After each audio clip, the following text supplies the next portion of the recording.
Oui, Monsieur le Président, chers collègues, notre collectivité ne manque jamais une occasion de mettre en avant sa politique de développement durable et de protection de l'environnement, avec notamment comme fer de lance la Cité des paysages. Cette dernière a déjà été financée à hauteur de plus de 11 millions d'euros et une nouvelle tranche d'investissement de 4 millions est d'ores et déjà engagée.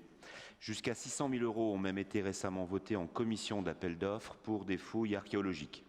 Ces crédits proviennent en grande partie de la taxe d'aménagement, héritière de la taxe départementale des espaces naturels sensibles, qui, comme son nom l'indiquait, était destinée à financer uniquement les espaces naturels sensibles.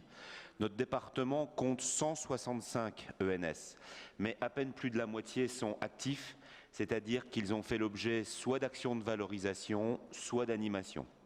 81 ENS sont donc toujours en sommeil. Si le dispositif d'aide à la réalisation d'actions de valorisation et d'animation de ces ENS mis en place par le département propose des taux d'aide au financement très intéressants, jusqu'à 80% notamment, force est de constater que beaucoup trop d'ENS sont aujourd'hui inactifs. Certains ENS, pourtant référencés comme actifs, se trouvent même sur des itinéraires de randonnée n'étant point connus du grand public comme des habitants aux alentours.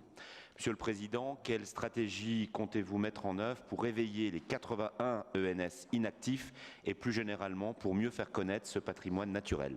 Je vous remercie.